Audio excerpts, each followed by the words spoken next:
Welcome to this week's Money Metals podcast, helping gold and silver investors during these treacherous times. Now, here's this week's market wrap with commentary and analysis from the company voted 2015's Precious Metals Dealer of the Year in the U.S., Money Metals Exchange. Welcome to this week's Market Wrap podcast. I'm Mike Gleason.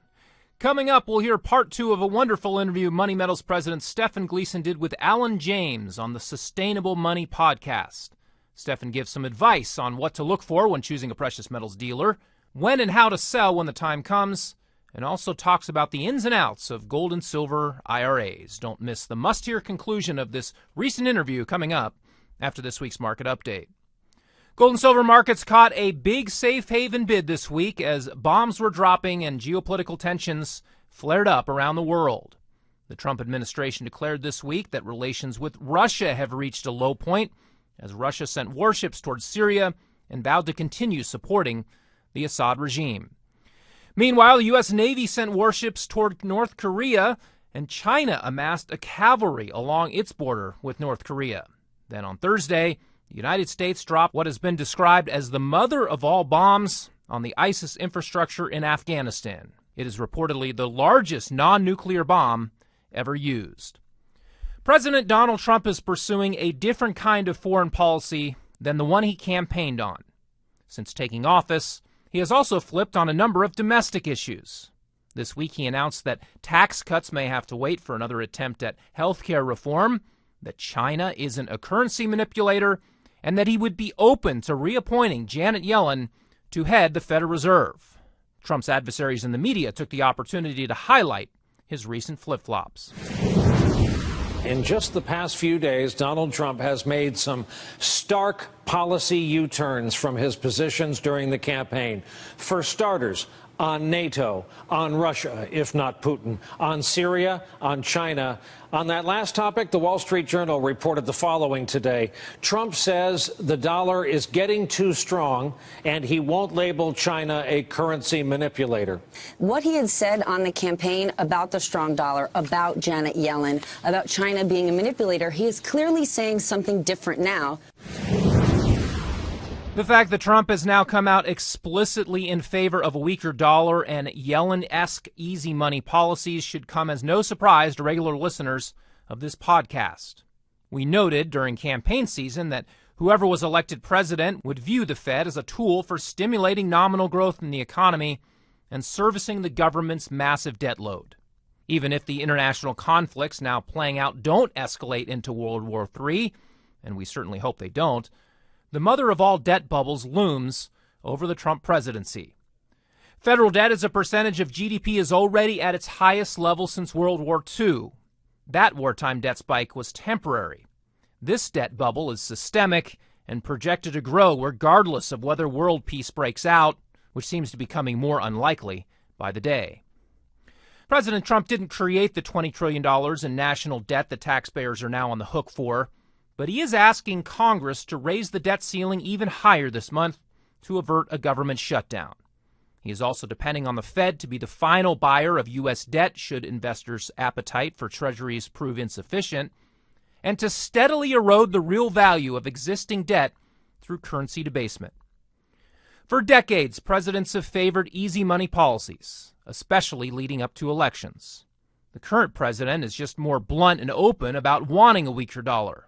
However, he could come to regret his bluntness if China, Russia, and other world powers come together to try to sideline the dollar in international trade. It's possible that the International Monetary Fund could enter the currency wars with a global currency or an expanded role for its special drawing rights currency basket.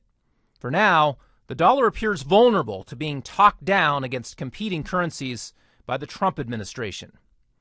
The U.S. dollar index fell sharply on Wednesday before paring some of those losses and is now down 0.7% for the week.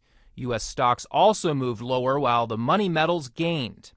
Gold is up 2.5% this week to bring spot prices to $1,288 an ounce. That's a new 2017 high for the yellow metal, which is now up 12% for the year. Turning to silver, the white metal rallied Thursday to a slight new high for the year. As of this Friday recording, silver prices come in at $18.60 an ounce, up 2.9% this week and 16% year to date. Today's markets are closed, so prices will be static through the weekend. However, Money Metals is open regular hours on this Good Friday, and of course you can always lock in an order 24 hours a day, 7 days a week on our website, moneymetals.com. It's been a stealth rally for most of the year in the metals. The financial media have barely even noticed, and investment demand for physical bullion has been soft. But now the precious metals are rising in response to geopolitical threats and serving as a hedge against a falling stock market. More people are paying attention.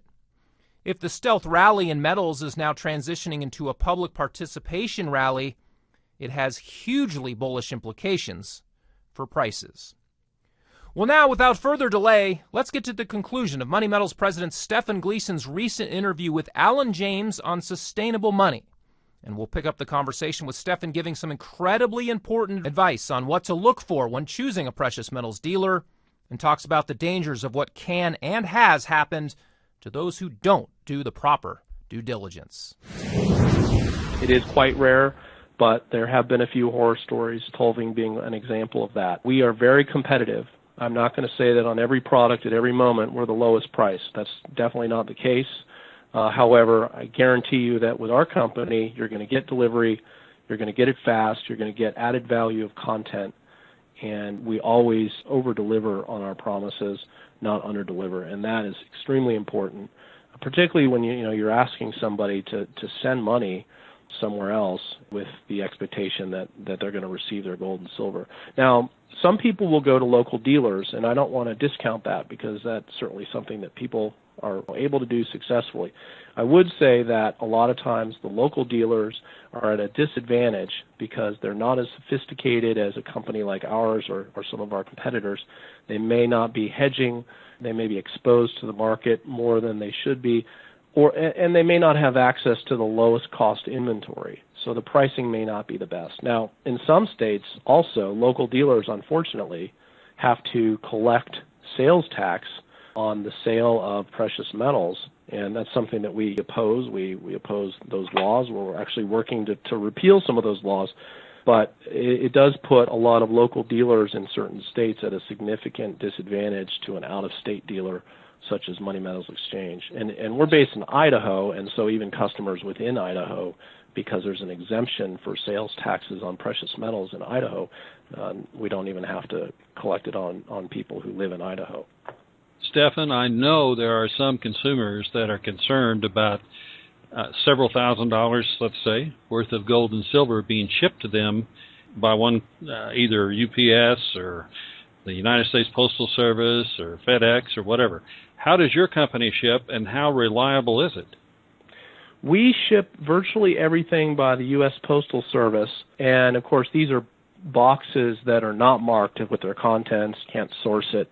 Very difficult to determine where it was coming from exactly. The return address isn't tied directly to our name, so there's some anonymity there. And I think most wholesalers and retailers also are pretty smart about their shipping practices. Most do use U.S. Postal Service. Some use FedEx or UPS. That's not the most cost-effective, and it's also not even the most secure. Believe it or not, the U.S. Postal Service has been extremely reliable when it comes to delivering precious metals. We've shipped tens of thousands of orders every year and had very few losses. Now, I'll also say, in our case, and I think our competitors are similar, we insure everything we ship. And so we have a big insurance policy. If anything gets lost and it isn't received and signed for by the recipient, then there's an insurance claim, and we've had some of those, of course, but it's remarkably reliable, and I hate to say that because it's a quasi-government enterprise. It kind of rubs me the wrong way to say that the Postal Service does a good job. I don't think they do in general, but when it comes to our success and getting things successfully shipped quickly and cost-effectively, the U.S. Postal Service has done very well. The other options are UPS and FedEx, and they're not bad either, but they are more expensive and not necessarily faster. And fast delivery is actually quite important to people and important to us. We don't like people to wait for their precious metals. I think people are already a little bit anxious, particularly on the first purchase, as one of the reasons that they're buying precious metals is they're concerned about what's happening. They're concerned about the dollar. They're concerned about our country. And if it's their first experience buying precious metals, they're probably nervous about that too. So we are really trying very hard to not only deliver quickly, but hold the person's hand, make sure the communication is very clear, very frequent, so that they understand where their order is and when it's arriving. How does the average person learn to trust the dealer organization that supplies or supplied coin or bullion? Doesn't that have something to do with the conversations that take place during the purchase? In other words, the phone consultation. Yeah. Well, our company, and we're not the only ones, but I think we're one of the best when it comes to this, is we're not trying to make a sale.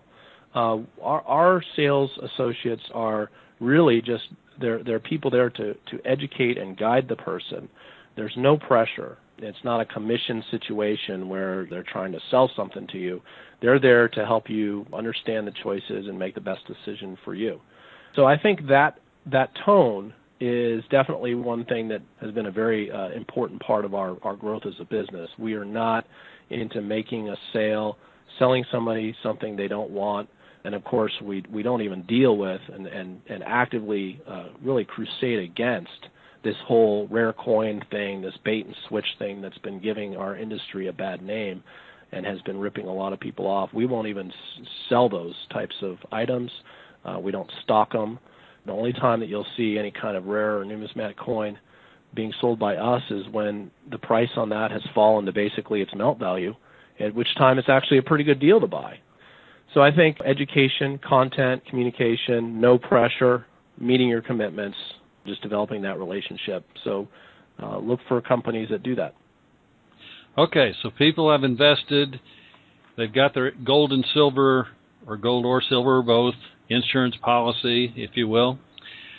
The big question is, when do you liquidate? How do you? When do you know when to sell? Right. Well, first of all, if you're buying this because it's financial insurance, I think you'll probably always own some of it. Now, it just so happens that as priced in dollars, still we think that precious metals are way undervalued to what they will be at in the coming years as things unfold. But I would think that people will always own, once they understand why they own it, they'll always own some. Now, that doesn't mean that they may want to liquidate some of it if the price rises or if they need access to cash. Some might even, at some point in a really bad situation, you might even, instead of selling it, you might be spending it. It's certainly possible. It's happened in other failure countries. of the dollar, yeah.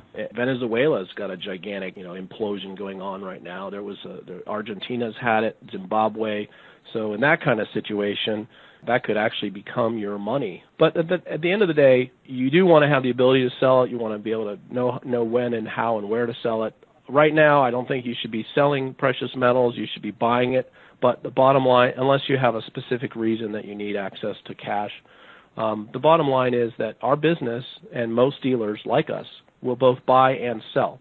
And we're a dealer. We're not just a retailer. We're a dealer. We buy and we sell all day long. We're buying. Whenever we sell something, we replace our inventory.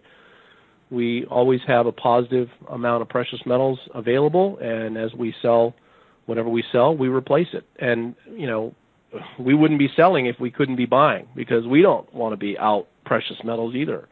So if you were to sell your precious metals, it's really quite straightforward. It's much like buying them. You lock a price, and then in the case over the of selling, phone, right?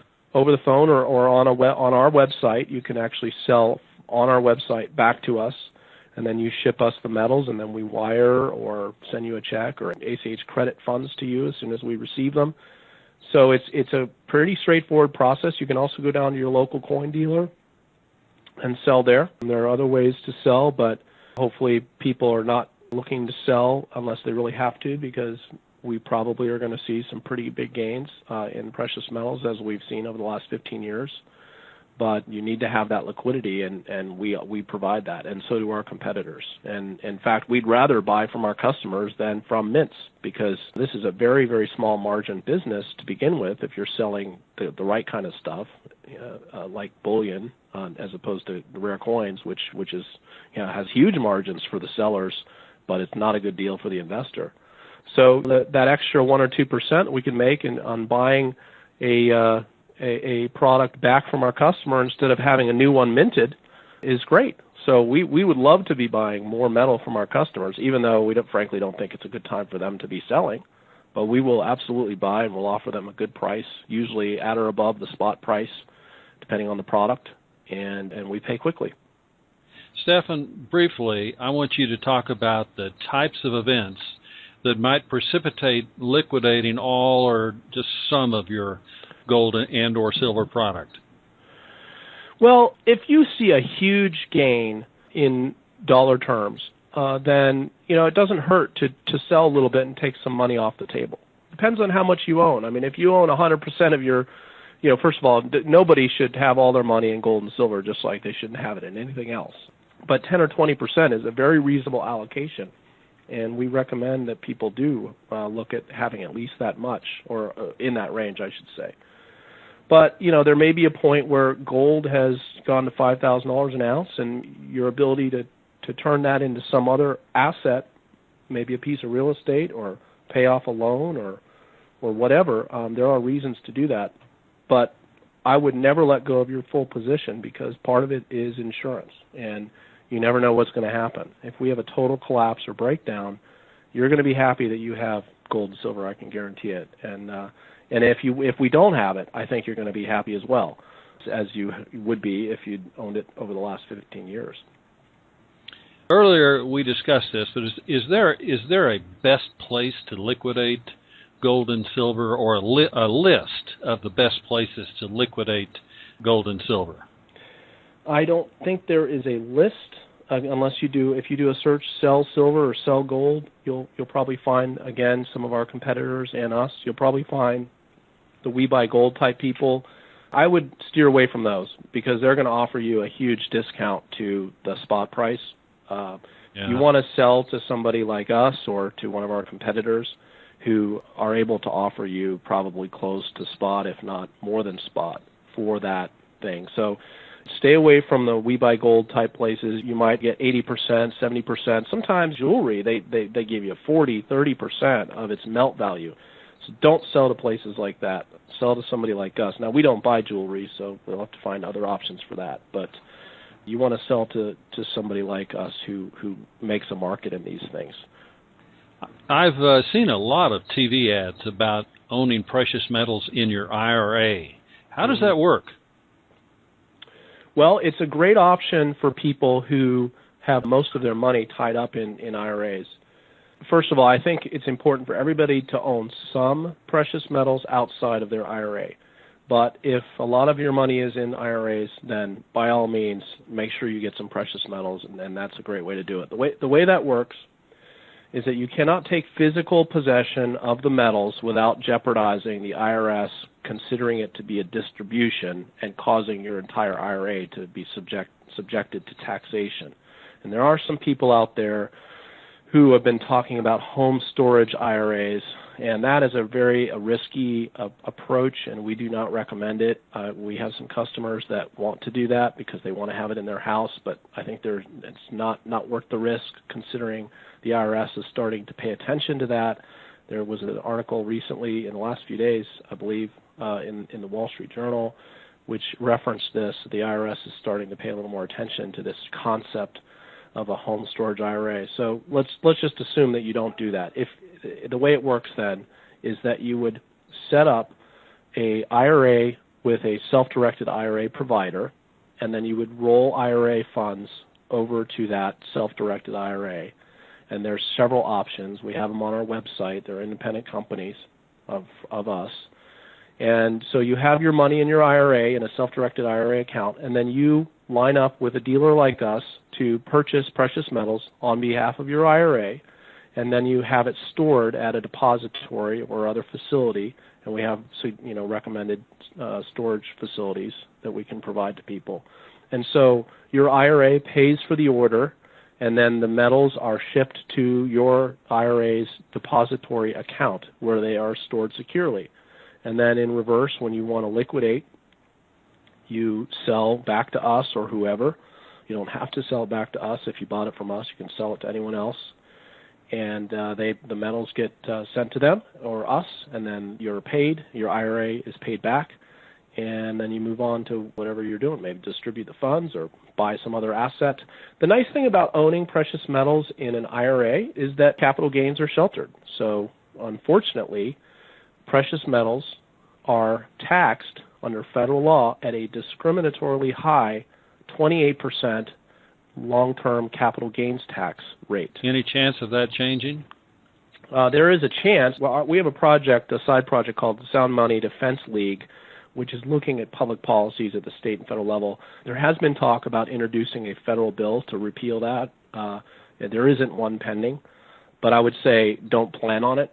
But it's certainly unjust. I mean, first of all, this is money. It's not property. It's money, and the gains that you have to the extent you have gains, a lot of them are not real gains. They're nominal gains. They're gains in terms of dollars. But remember, the dollar is being devalued by the day. So the whole idea of having to pay taxes on gains on precious metals is anathema to your financial freedom and the concept that gold is money, because taxing you for holding money, for buying and selling money, for exchanging your gold, which is money, for Federal Reserve notes, which really isn't money, but they call it money, and that's somehow a taxable event. When a lot of that gain is really just a result of the devaluation of the Federal Reserve note in proportion or relation to the gold. So it's really an unjust system, but I wouldn't plan on it. But the IRAs are a great way to shelter yourself from that taxation. We're about out of time, but I have two more questions I want to get in here quickly. Should you own physical metal or shares of money-backed exchange-traded funds? Okay, now, if you're a trader, then maybe the ETFs aren't a bad idea for you because of the transaction costs, but there is significant counterparty risk involved in the exchange-traded funds, even if they are gold-backed, where they supposedly own the bars or the physical metals somewhere, but you don't own direct title to those things. When you own it in your IRA or when you own it personally, you own direct title. And that's one of the main reasons that you own precious metals, is to eliminate risks. So introducing a risk into your insurance investment is not probably a great idea. And so we definitely don't think that you should be putting significant amounts of money into gold or silver ETFs. And the fees every year end up being similar, if not higher, to just owning the metal outright and storing it, if that's what you want to do. So ETFs are a proxy for gold. They are, in many cases, supposedly backed by gold, but you don't have direct title, and there are risks involved in that. And you can't get your hands on it.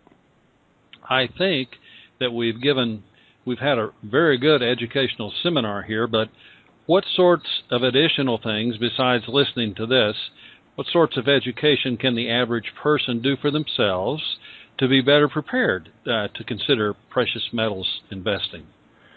Well, first of all, I'd encourage people to get on the Money Metals Exchange email list by going to moneymetals.com.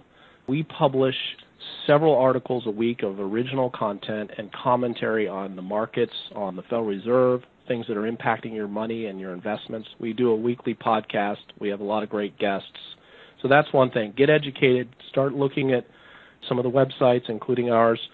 Get up to speed. But most importantly, start by owning a little bit of precious metals. If you don't own them already, get started as soon as possible. You really can't afford to wait. And I've found that just putting a piece of silver in somebody's hand, it kind of gets a process started in their mind. You start thinking about what is value, what is money, what gives money its value, what is the system of the Federal Reserve that we have, how does this all work? That's how it started for me about 18 years ago.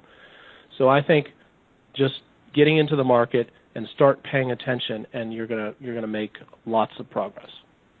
Stefan Gleason, President of Money Metals Exchange, That's at moneymetals.com. This has been another edition on our Sustainable Communities Summit entitled Gold and Silver Buying Made Easy, and I hope that we were able to make it easier for you. I'm Alan James. Thanks for joining us. Well, I hope you enjoyed that interview, and that will do it for this week. Please join us next Friday for our next weekly Market Wrap podcast.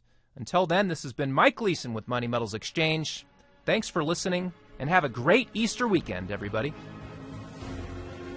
Thank you for joining us for this week's Money Metals podcast. Be sure to come back next week. And don't forget to subscribe to our podcast through iTunes for answers to all of your questions, or to discreetly and securely buy or sell gold or silver coins, bars, and rounds. Call 1-800-800-1865 or visit www.moneymetals.com. Our knowledgeable and no-pressure specialists are standing by between 7 a.m. and 5:30 p.m. Mountain Time, Monday through Friday.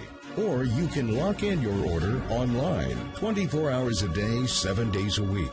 Again, visit us at www.moneymetals.com or call 1-800-800-1865.